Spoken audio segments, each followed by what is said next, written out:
আসসালামু আলাইকুম, কেমন আছো তোমরা সবাই? আশা করি তোমরা সবাই খুব ভালো আছো। তো অনেকদিন পর তোমাদের সাথে দেখা, এই 2 সপ্তাহের মতো আমার এক্সাম ছিল, তাই আমি ভিডিও দিতে পারিনি, ঠিক আছে, সরি। তো দেখো, আয়ত সামান্তরিক বর্গ 4টা জিনিস লিখছি, ও সরি কিছুই বলিনি, আন্দাজ যে কথা শুরু করে দিছি। আজকে বলবো কি আমরা হায়ার ম্যাথ চ্যাপ্টার 11, ঠিক আছে, কথা বলবো হায়ার ম্যাথ চ্যাপ্টার 11। এই লাস্ট ক্লাসে আমরা কি পড়ছিলাম? ত্রিভুজের প্রকৃতি নিয়ে কথা বলছিলাম। তো আজকে আমরা কি করবো? চতুর্ভুজের প্রকৃতি নিয়ে কথা বলবো। আমি তোমাদের বেশি সময় নষ্ট করবো না, ডাইরেক্ট আমরা আলোচনা চলে যাবো। চতুর্ভুজকে কয়টি ভাগে ভাগ করা যায়? তোমাদের যদি আমি প্রশ্ন করি চতুর্ভুজকে কয়টি ভাগে ভাগ করা যায়, তোমরা অ্যান্সার কি বলবা? বলবা কি 5টা। একটা কি আয়ত, সামান্তরিক, বর্গ, রম্বস এবং কি ট্রাপিজিয়াম। ট্রাপিজিয়াম এখানে আমি কেন লিখি নাই বলো তো? ট্রাপিজিয়াম নির্ণয় করতে আমাদের ঢাল বের করতে হয়, কিন্তু আমাদের যে 11.1 সেটাতে ঢালের কোনো কথা নাই, তাই আমরা ট্রাপিজিয়াম লিখি নাই এবং প্রশ্ন দেখি নাই আমি ট্রাপিজিয়ামে, ঠিক আছে। তো এই 4টা জিনিস নিয়ে আমাদের আলোচনা। আমরা কিভাবে, যদি আমাদের প্রশ্ন বলে চতুর্ভুজের প্রকৃতি নির্ণয় করো, আমরা এই 4টা একটা বের হবে, অ্যান্সার আমাদের এই 4টার একটা আসবে, কিন্তু আমরা বুঝবো কিভাবে কোনটা আয়ত, কোনটা সামান্তরিক, কোনটা বর্গ, কোনটা রম্বস, সেটা আমাদের এখন বুঝতে হবে। প্রথমে আমরা আয়ত নিয়ে একটু কথা বলি। আয়তটা দেখতে কিরকম? এরকম না? এটা একটা আয়ত, ধরে নিলাম এটা একটা আয়ত, যদিও এটা অ্যাকচুয়ালি আয়ত না। আয়তর ক্ষেত্রে কি হবে? বিপরীত বাহু সমান হবে। এই যে বিপরীত বাহু কি হবে? সমান হবে। বিপরীত বাহু সমান হবে কিভাবে? ধরো এটা এ, এটা বি, এটা সি, এটা ডি। এখন এটা বুঝতে হলে, এটা আয়ত কিনা সেটা আমাদের বুঝতে হলে কি করতে হবে? দেখতে হবে বিপরীত বাহু কি হবে? সমান হবে। বিপরীত বাহু কি? এবি, এবি সমান সমান সিডি। এই যে বিপরীত বাহু, এবির বিপরীত কি? সিডি। এই দুটো সমান হবে। এবং বিপরীত বাহু আর কি আছে? এসি ইজ ইকুয়াল টু কি? বিডি। এই দুটো সমান হবে। যখন এই বিপরীত বাহু দুটো সমান হবে, তখন আমরা কি বুঝবো? হয় এটা সামান্তরিক হবে, না হয় এটা কি হবে? আয়ত হবে। এখন আয়ত কিভাবে আমরা বুঝবো? কর্ণ দেখো, দুইটা কর্ণের জন্য দাগ দিচ্ছে যে কর্ণ। কর্ণ কি? এসি কর্ণ, আরেকটা কি? এডি কর্ণ। এই কর্ণ যখন সমান হবে, তখন বুঝবা কি এটা একটা আয়ত, ঠিক আছে। সামান্তরিকের ক্ষেত্রে কি? এখন আমরা একটু সামান্তরিকের ক্ষেত্রে দেখি। ধরো এটা একটা সামান্তরিক। সামান্তরিক, এটা এ, এটা বি, এটা সি, এটা ডি। সামান্তরিকের ক্ষেত্রে বিপরীত বাহু কি হবে? সমান হবে, কিন্তু কর্ণ কি হবে? অসমান হবে। বুঝছো? কর্ণ সমান হবে না, যে যে কর্ণ, এই কর্ণ দুটো কি হবে না? সমান হবে না। বুঝছো? বুঝা গেল? তারপর বর্গ কি? বর্গ যখন আমরা দেখি, বর্গ কিরকম? বর্গ কিরকম দেখতে? এরকম না? একটা স্কোয়ার শেপ, বর্গ নির্মিত স্কোয়ার। তারপরে বর্গ কি? ধরো এটা এ, এটা বি, এটা সি, এটা ডি, এটা কি? ডি। তাহলে বর্গ কিভাবে বুঝবো? বর্গ কিভাবে বুঝবো? সবগুলা বাহু সমান হবে, মানে কি? AB is equal to BC is equal to AD is equal to কি? বিডি বা ডিসি। সবগুলা কি হবে? বাহু সমান হবে। এবং আরেকটা স্পেশাল শর্ত, কর্ণ সমান হবে। কি হবে? কর্ণ সমান হবে। যদি কর্ণ AC is equal to AD, কর্ণ AD is equal to BC হয়, তাহলে আমরা কি বুঝবো? এটা একটা বর্গ। আর কর্ণ যদি সমান না হয়, তাহলে কি হবে? রম্বস হবে। তো 4টা জিনিস ক্লিয়ার? চতুর্ভুজের প্রকৃতি ক্লিয়ার? তো চতুর্ভুজের প্রকৃতি তোমরা বার করতে পারবে আশা করি। খুবই সহজ জিনিস, বুঝতে পেলে এগুলা। চেক করলাম ভিডিওটা হইতেছে কিনা, 2বার টেক করছি, দুবারই অবস্থা খারাপ। তো ঠিক আছে, আশা করি চতুর্ভুজের প্রকৃতি তোমরা বের করতে পারবা। দেখো তোমাদের বইয়ের মধ্যে 7, 8, 9 তিনটা ম্যাথ আছে। 7, 8, 9 না, 7 আর 8, এই দুইটা ম্যাথ আছে। দুইটার মধ্যে কি বলছে? চতুর্ভুজের প্রকৃতি নির্ণয় করতে বলছে। তো একটা একটু দেখি, শর্টকাট দেখি। এবিসিডি 4টা বাহু দেওয়া আছে। ধরো এটা একটা গ্রাফ, এটা কি একটা গ্রাফ, এটার মধ্যে 4টা বিন্দু আমাদের দেওয়া আছে, 4টা বিন্দু প্লট করতে হবে। তো ধরে নিলাম, আমি আমার মতো করে ধরে নিলাম, এই যে প্লট করলাম, আমি আমার মতো করে আঁকি। ধরো আমরা গ্রাফে এবিসিডি বসানোর পর এরকম একটা পাইছি। তো ধরো এটা এ বিন্দু, এটা বি বিন্দু, এটা সি, এটা কি? ডি। তো এখন আমাদের এটার প্রকৃতি নির্ণয় করতে বলছে। কি করব? প্রথমে এবি বাহুর দৈর্ঘ্য নির্ণয় করব। সূত্র কি? এবি বাহুর দৈর্ঘ্য নির্ণয় করব, সূত্র কি?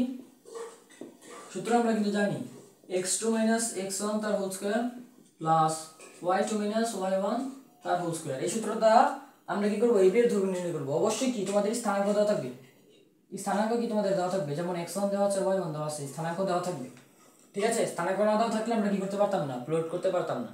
সেম ভাবে বিসি বের করব, বিসি বের করব সেম সূত্র ইউজ করে। তারপরে সিডি বের করব সেম সূত্র ইউজ করে। এবং এডি এটিও আমরা কি করবো সেম সূত্র ব্যবহার করে বের করবো। তারপরে যখন যদি আমরা ওই শর্তের সাথে মিলাবো, যদি এই চারটা সমান হয়, চারটা কি হয় সমান হয়, এবং তাদের কর্ণ অর্থাৎ কি কর্ণ কি এসি এবং কি বিডি, এই কর্ণ দুটো যদি সমান হয় তাহলে কি হবে, সে বর্গ হবে। আর কর্ণ সমান হলে কি হবে, রম্বস হবে। আবার ধরো এবি এবি এবং সিডি সমান এবং বিসি আর এডি সমান, মানে বিপরীত বাহু সমান এবং কর্ণ সমান, তাহলে কি হবে, সামান্তরিক হবে। আবার যদি কর্ণ সমান হয়, ধরো কর্ণ সমান, তাহলে কি হবে, বড় আয়ত হবে। বুঝছো, এটা তোমরা বের করতে পারবা। এই সূত্র দিয়ে কিভাবে দূরত্ব বের করতে হয় তা আমরা আগে দুইটা ক্লাস আলোচনা করছি, আগের দুইটা ক্লাস আছে, দুইটা ক্লাস দেখে নিই। যারা এই প্রকৃতি নির্ণয় পারো না, আমার আগের ক্লাস দিয়ে ত্রিভুজের প্রকৃতি কিভাবে নির্ণয় করতে হয় সেটার মধ্যে দেখাই দিছি। সেম ভাবে তুমি কি করবা, শুধু সাথে শর্তগুলোর সাথে মিলাইবা, ঠিক আছে। এখন দুইটা ইম্পর্টেন্ট ম্যাথ আছে, সেই ইম্পর্টেন্ট ম্যাথগুলো আমরা করব। ম্যাথগুলো বলছে তোমার একটা প্রশ্নটা ওটাই P of x y, P of x y কি একটা বিন্দু, এটা ওয়াই অক্ষের, এইটা থেকে কি এই বিন্দুটা থেকে ওয়াই অক্ষের দূরত্ব এবং কিউ 3,2, এই বিন্দুর দূরত্ব কি সমান, ডিসটেন্স কি সমান।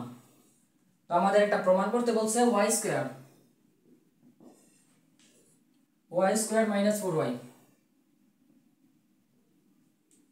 y square minus 4y minus 6x minus কি 6x তারপরে প্লাস 13 ইজ ইকুয়াল টু 0। এটা আমাদের কি করতে বলছে, প্রমাণ করতে বলছে। তো আমরা এটা প্রমাণ করব কিভাবে, আমাদের কি করতে হবে দেখো তো, এই বিন্দু থেকে y অক্ষের দূরত্ব বের করতে হবে এবং এই বিন্দু থেকে q অক্ষের দূরত্ব বের করতে হবে। তারপর দুইটা সমান বসাই দিলে আমাদের এটা চলে আসবে। তো আমরা বের করি। তো একটা জিনিস মাথায় রাখবা, কোনো একটা বিন্দু থেকে, যে কোনো বিন্দু থেকে y অক্ষের দূরত্ব কি x এবং x অক্ষের দূরত্ব কি y। যেমন তোমার এখানে আমি একটু লিখি, অ্যানসার করি, ধরে অ্যানসারই করতেছি কি হবে, p অফ xy থেকে y অক্ষের কি দূরত্ব, বাংলা কথা রাখবা, y অক্ষের দূরত্ব কি x, y অক্ষের দূরত্ব কি হবে x, ঠিক আছে। ধরো একটু শিওর হয়ে নিই, হ্যাঁ আমাদের সবকিছু ঠিক আছে। p অফ xy অক্ষ থেকে y অক্ষের দূরত্ব কি x, যদি আমাদের বলতো p অফ xy থেকে x অক্ষের দূরত্ব তাহলে কি হতো, y হতো। এবার আমাদের p অফ xy বিন্দু থেকে q অক্ষের দূরত্ব বের করতে হবে, q অক্ষের দূরত্ব লিখবা আবার আগের মতো, p অফ xy থেকে q অক্ষের দূরত্ব, q এর কিন্তু স্থানাঙ্ক দেওয়া আছে। এবার আমরা নরমাল সূত্র ইউজ করে করব। q অক্ষের দূরত্ব কি হবে, x2 x1, x2 কত 3 x তার হোল স্কয়ার, তারপরে প্লাস হবে কি 2 y তার হোল স্কয়ার, সূত্রের মধ্যে বসাইছি, ঠিক আছে। তোমরা এটা পারো। এখন আমাদের কি বলছে, AP অফ xy অক্ষ থেকে y অক্ষের দূরত্ব এবং q অক্ষের দূরত্ব কি সমান, বুঝছো, এই দুটোর দূরত্ব কি বলছে, সমান বলছে। তো আমরা লিখব কি, শর্তমতে কি x সমান সমান এই যে রুট ওভার কি 3 x তার হোল স্কয়ার প্লাস 2 y তার হোল স্কয়ার, ঠিক আছে। তো এটা আমাদের বলছে। তো এখন আমরা এটা প্রমাণ করব, কিভাবে প্রমাণ করব, বা এই রুটটাকে যদি আমরা এপাশে নিয়ে আসি কি হবে, x স্কয়ার হবে, আর এখানে কি থাকবে 3 x তার হোল স্কয়ার প্লাস কি 2 y তার হোল স্কয়ার। এবার এখানে দেখো a b তার হোল স্কয়ারের ফর্মুলা এবং b b তার হোল স্কয়ারের ফর্মুলা ভাঙাই দিয়া যোগ বিয়োগ করলে আমাদের কাজ শেষ। উপরে মুছা করি, কি করতে হবে, এখানে ফর্মুলা ফলাইতে হবে, কি হবে, x square is equal to কি হবে 3 square minus 2 into 3 into x plus x square, তারপরে হচ্ছে কি প্লাস, সূত্রের প্লাস, ব্র্যাকেট দেই, ব্র্যাকেট দেওয়ার দরকার নাই, কি হবে 2 square minus 2 into y plus কি y স্কয়ার, এটাই তো ফর্মুলা ভাঙালে তো এটাই হয়। তারপরে কি হবে, x square is equal to কি হবে 3 3 9 মাইনাস 3 দুগুণে কত 6x তারপর হচ্ছে প্লাস কি এক্স স্কোয়ার তারপর হচ্ছে প্লাস 2 দুগুণে কত 4 হয় তারপর হচ্ছে মাইনাস 2 দুগুণে 4 4y তারপর হচ্ছে কি প্লাস y স্কোয়ার। এবার আমরা কি করব ক্যালকুলেশন করলে এসে পড়বে সবগুলোকে কি করব একপাশে নিয়ে আসি এই সবগুলোকে একপাশে নিয়ে আসি সবগুলোকে একপাশে আনলে কি হবে x square minus 9 plus 6x তারপর হচ্ছে minus x square minus 4 plus 4y minus y square is equal to কি হবে 0। এবার দেখো তো এই x আর x চলে যায় x আর x চলে যায় আর এই 9 আর 4 যোগ করলে কত হয় 13 হয় কি হয় 4y minus y square minus 13 এই 6x আছে এবার প্লাস 6x আছে এবার সাথে মাইনাস 13 ইজ ইকুয়াল টু 0। আমাদের প্রমাণে কি বলছে y স্কয়ার তো আমরা y স্কয়ারটা আগে রাখি তারপরে মাইনাস 4y এখানে প্লাস আকারে আছে প্লাস 4y তারপরে মাইনাস 6x দিতে হবে এখানে প্লাস 6x আছে তারপরে আমাদের প্লাস 13 এখানে আছে মাইনাস 13। এবার আমাদের কি করতে হবে একটা মাইনাস কমন নিতে হবে মাইনাস কমন নেওয়ার দরকার নেই ডাইরেক্ট মাইনাস দিয়ে গুণ করে দাও মাইনাস দিয়ে গুণ করলে কি হবে y square minus 4y minus 6x plus 13 is equal two 0।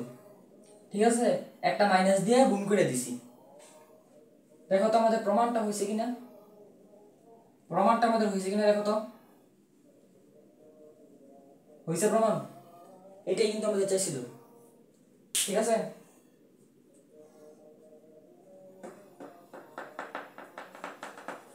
ঠিক আছে মুই ইচ্ছা ফেলি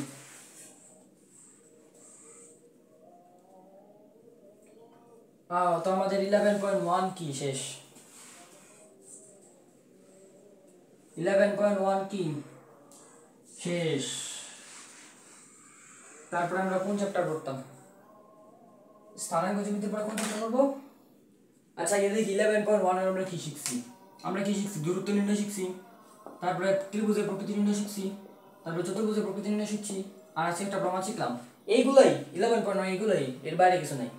তারপরে 11.2 এ তোমাদের আছে কি ক্ষেত্রফল নির্ণয় 11.3 তে ঢাল নির্ণয় এবং 11.4 এ কি সরলরেখা সমীকরণ এগুলো দিয়ে স্থানাঙ্ক জ্যামিতি চ্যাপ্টার। তো স্থানাঙ্ক জ্যামিতি চ্যাপ্টার শেষ tata bye bye see you পরবর্তী কোনো ক্লাসে ফিজিক্সে কেমিস্ট্রিতে অথবা যে কোনো ক্লাসে দেখা হচ্ছে ইনশাআল্লাহ।